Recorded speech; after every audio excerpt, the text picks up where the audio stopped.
So thank you all for joining us.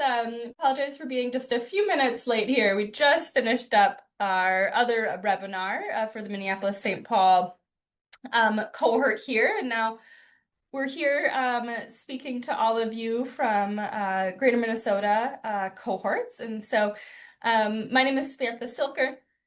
I'm the Director of Operations at the University of Minnesota Center for Integrative Leadership. My colleague Elise Morris is here as well, off screen, really helping manage any of the chat and the Q&A. And so we encourage you, I'll have a short presentation, but encourage you to ask questions throughout the presentation. I can answer them live as I'm presenting, or wait until the end as well, just kind of whenever they come to you.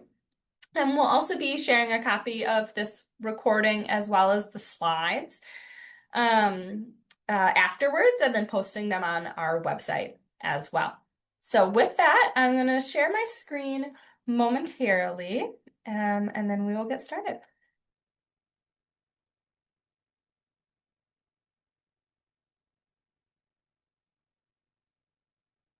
All right, it looks like you all can see all of this.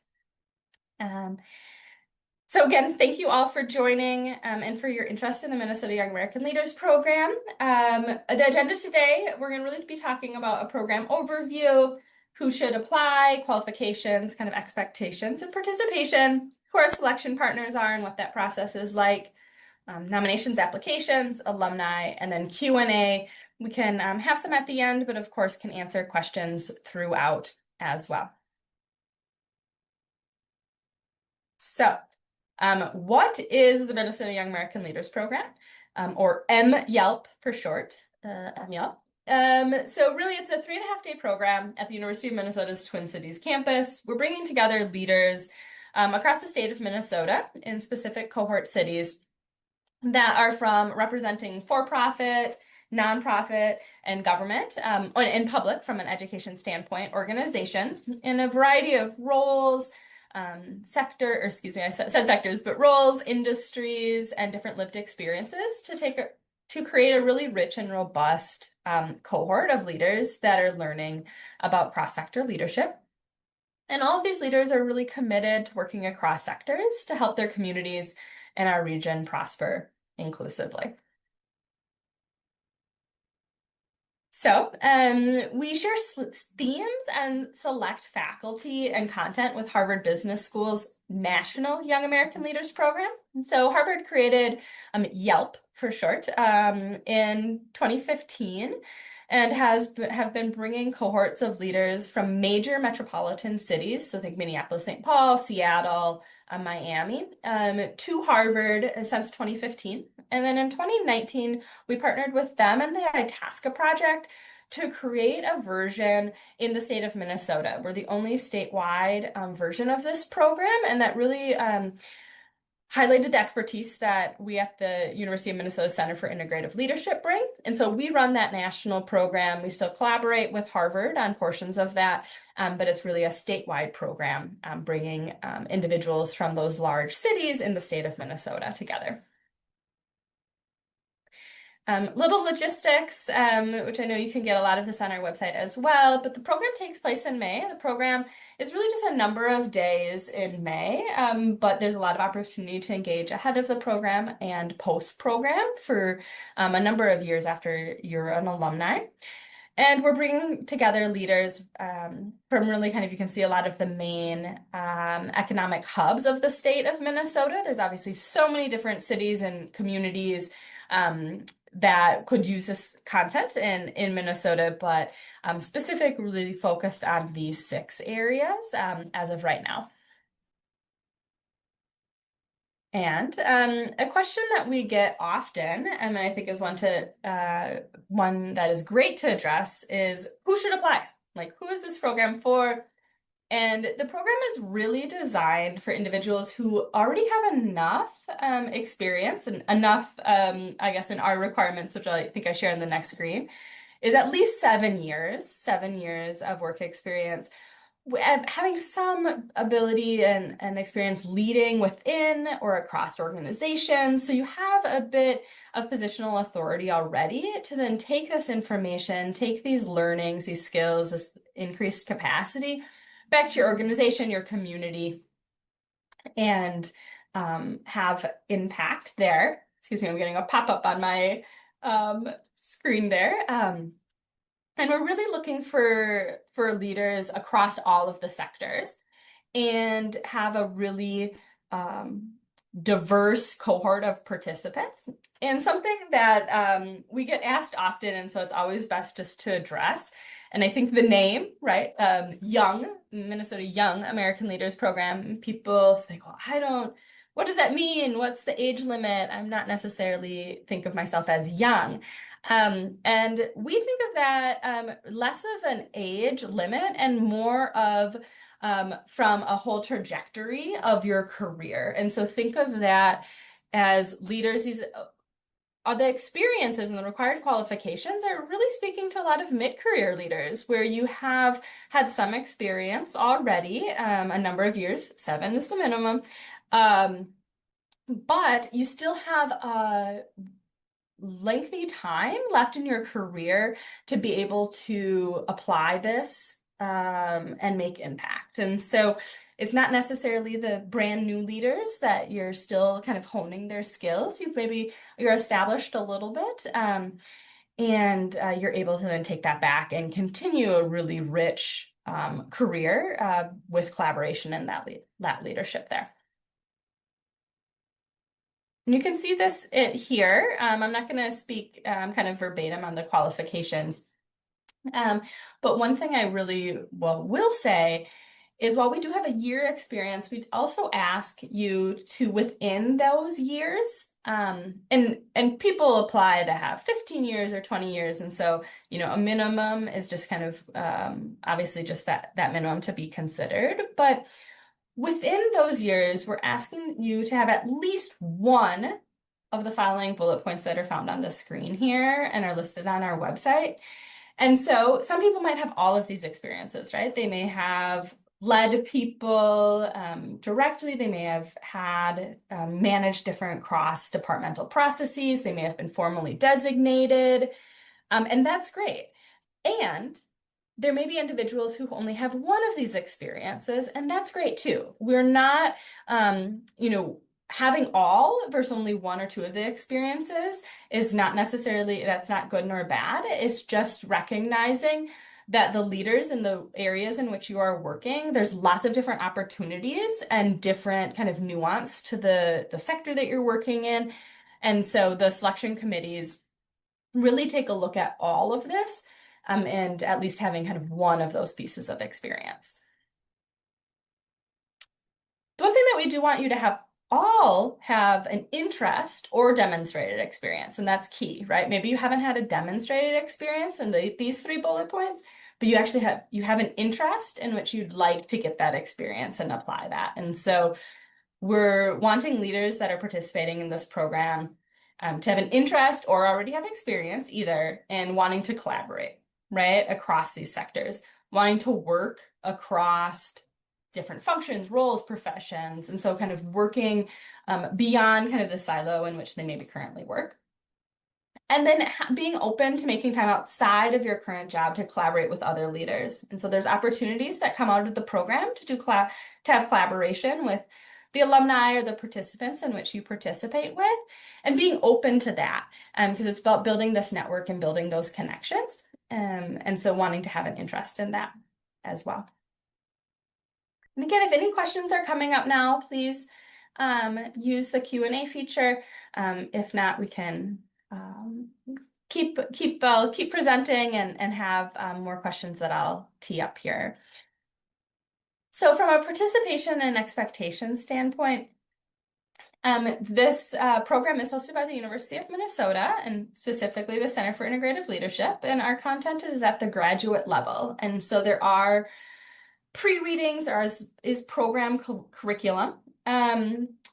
That doesn't mean that you need to be educated at the graduate level. You do not need to have a master's or a PhD. Some individuals, I'd say what's most common is people have a bachelor's or a master's degree, but we have no education requirement. And so we have had participants that have a lot of leadership experience, but maybe didn't get their bachelor's or did that in a non-traditional way. And all of that is fine. And so we just share that this is what the content level is going to be at, but that education level is not required. It's really that professional work experience that is the requirement and what you did with that experience. All right. And so these are some expectations as well. It's really 3.5 days in May. And so with that, we are asking you to be in attendance, be on campus. There is a component of staying on campus, and staying in the hotel there and really being prepared as well. That's kind of where that, I just kind of previewed that about 30 hours of pre-reading materials, whether that's case studies or articles. And while that seems like a lot, often what we hear is, yes, they agree that it was a lot of reading, but people who are applying to this program, you're interested in collaborating, you're interested in honing and learning those skills and capacities. And so the material is really interesting as well, because it's going to set you up to have really discussions in the classroom with your colleagues.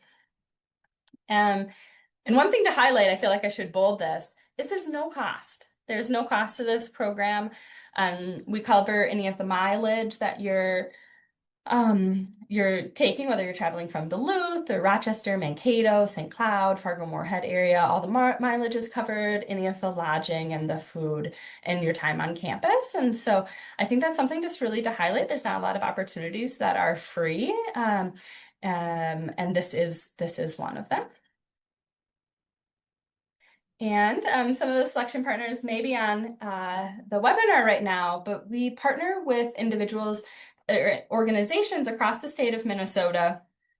You can see them here, whether it's Downtown Moorhead, Greater St. Cloud Development Corporation, Destination Medical Center, Greater Mankato Growth, or the Itasca Project, to really help when they're leading the selection of these of you all who are on this call of the leaders who are interested. And so we think of our selection partners knowing the community in which they serve the best. And so they're really kind of reviewing the applications and taking a look at who should be the leaders that are represented from their cities. All right. I don't see any Q&A questions coming in yet, but again, if anything comes up, please ask. I'll take that as I'm giving you lots of information. Two pieces that I'll address next are nominations and applications. So nominations is something that we do accept. They are not required. And so those of you that are watching live or might be watching this recording at a later period of time, you do not need to be nominated. You are more than welcome and encouraged to also just apply directly. Nominations are really used as an opportunity for whether that's individuals think of other people that they want to make aware of the program or want to encourage them to apply. So that could be different senior leaders, different people who've gone through the program. It's kind of a shoulder tap to say, hey, I think you should take a look at this and put your name in for consideration. So whether or not people are nominated, everyone needs to consider or needs to fill out an application. And selection committees do not consider or even know when they're selecting if someone was nominated or not. So that really gets to, and I think when I looked ahead of time, many of you that are on the call today are interested applicants. So it's really getting into the applications, and we do have quite a bit of time left for applications to be turned in. And so the due date is November 20th.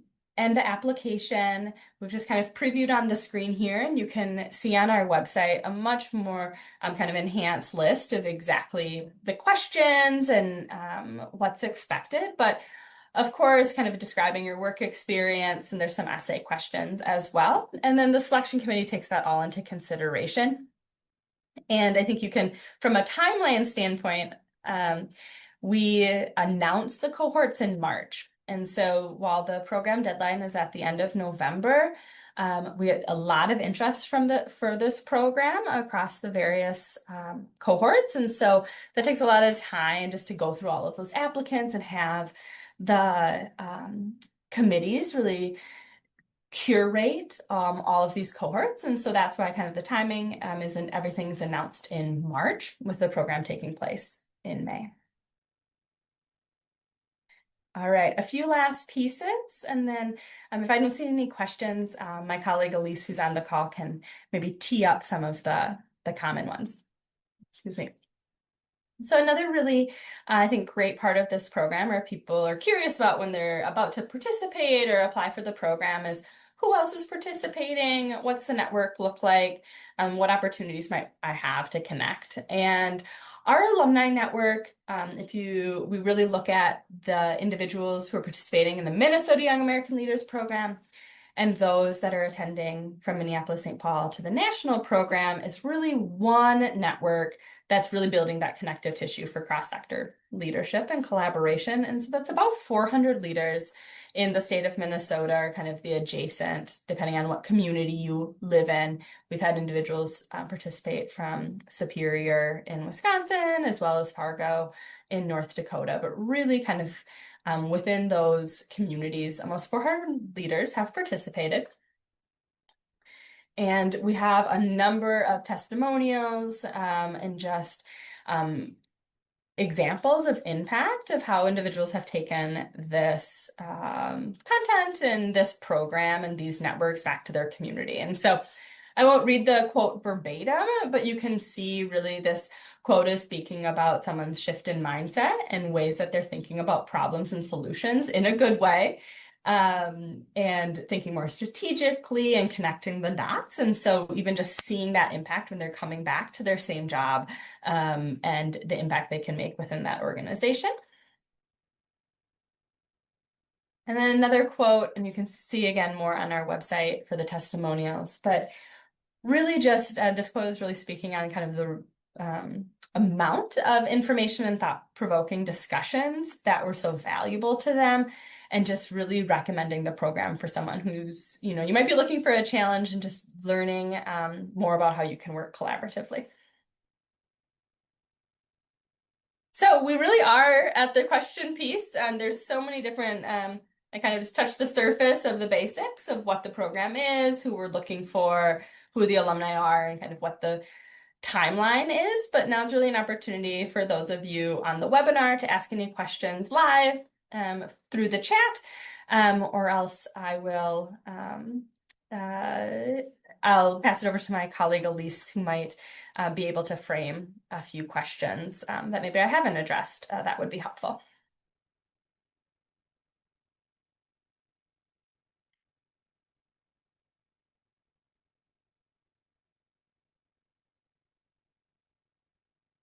All right, what I'm seeing coming in, what is considered full-time work, and really how are we kind of accounting those experiences? And that's a great question, especially because everyone, similar to how I spoke about everyone's had education is very different. Everybody's different professional choices can be very different as well. And so we're looking really for individuals to have 7 years experience. It doesn't need to be all exactly in order, but 7 years experience of at least 32 hours per week. And having that. And so at times you've had people who've done that, they take a break, maybe they've done a degree program and they've got some experience afterwards. But it's really looking at 32 hours of work experience. And then with that, we do also would consider like paid internships with that to count as work experience as well. I saw a question come in. I think it's been answered by Elise, but I'll just address it live for everybody about lodging. And so people are housed at the Graduate Hotel on the University of Minnesota's Twin Cities campus. Everybody has their own room. And then everybody from, including Minneapolis-St. Paul area, excuse me, including Minneapolis-St. Paul area participants, are all given a hotel room as well. And so it's really an immersive experience of people are getting up. We've got breakfast on site at the graduate, walking to the classrooms, having dinners, walking back, and really kind of that really immersive experience for those 3.5 days. And again, all the costs are covered with that. Are they gathering the evenings all together? Yes. Let me talk a little bit about what that experience is like. And so we gather on those 3.5 days. It's really kind of a midday on a Sunday to a midday on a Wednesday. And this is a very packed program. I think we've heard consistently over the years that we keep you very busy, and yet even in that busyness, it's so much value is given to that as well. And so typically on the first evening, we're doing an opportunity or having an opportunity for the cohort to have dinner together just with the cohort. The second evening, we also have a dinner, and that's really, we bring in a lot of external stakeholders, and so a lot of senior leaders across the communities that you all are in, as well as our sponsors. So that's a little bit of a bigger dinner. And on that third evening, we usually have a panel event, and so have a bit more of some content, but over a more of a casual dinner conversation. Yeah. Any other questions? We've got about 5 minutes left, and I know we always get a lot of interest in questions, and so happy to answer them.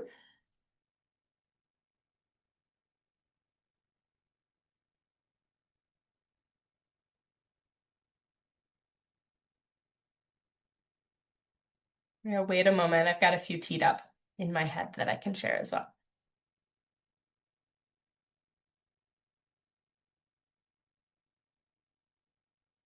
All right. I think one that I'll speak on, and then I'll see if Elise has anything else too. One I can speak on is the project component of the program. And so each of the cohorts are formed into a project team. And so, for example, if you're coming from, if you're selected into the St. Cloud cohort, that's like St. Cloud cohort would then be part of a project team as well. And you would meet specifically with your individual project team or your city cohort throughout the program, really to think through who you all are, what skills that you're bringing, and perhaps how that matches with opportunities or needs within your community. And the faculty kind of coach you through that process. When we get to the end of the program, there's really a presentation that those city cohorts then present out and get feedback from the rest of the participants in the program. And from there, some people use that as really a kind of more of like an experiential learning education of kind of what that process looks like, how it can be kind of challenging or opportunities for collaborate. And that ends there. Other times people say, hey, that was just a seed of an idea that started at the program, but let's grow that seed. And then our faculty and pairs up projects with graduate research assistants or other perhaps consulting students if warranted to help individuals and those groups take their ideas to action and implement something. And so there's an opportunity to kind of grow that seed of an idea that you're taking to the program and continue that. And then sometimes that seed sprouts, keeping that same metaphor, that seed sprouts other ideas, but it might not be that specific project. But the faculty provide a lot of support and guidance throughout that. Yeah.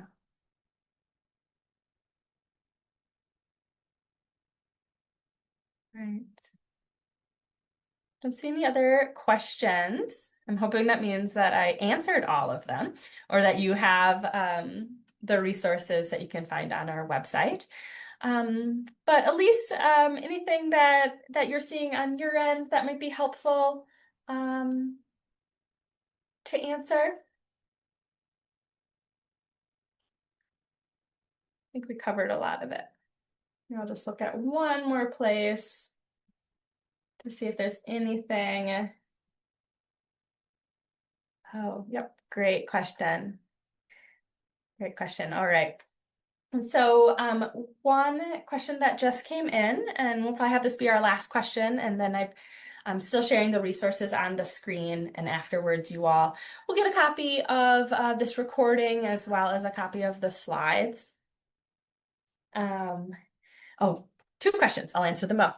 So, how many questions people are accepted into the program? And so total each year we have 42 individuals that are selected across the 6 cohorts. And so pretty small cohort sizes.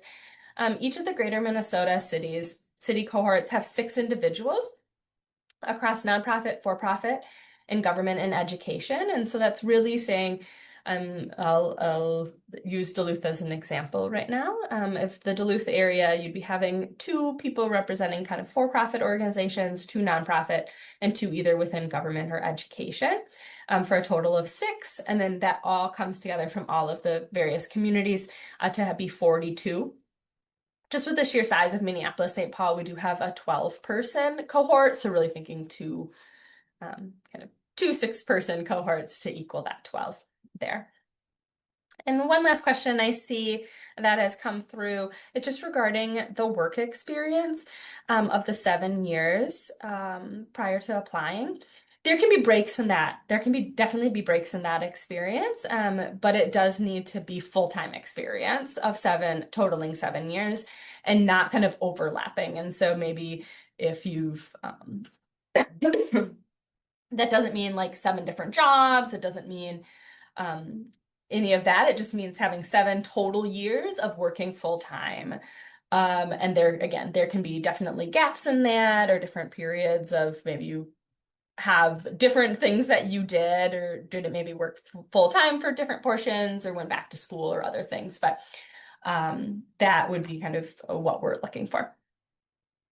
So we did just hit 1 o'clock.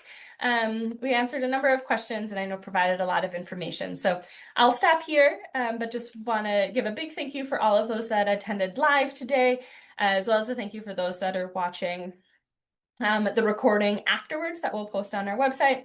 If you guys have any questions, you can see on the screen, but I'll say it verbally as well. You're welcome to email MYALP, MYALP @umn.edu. And yes, I will send a copy of the slides as a copy of the recording to you all. So you will have these resources after. You can expect those in the coming days. All right. Well, thank you all for joining, and we hope to see your applications soon.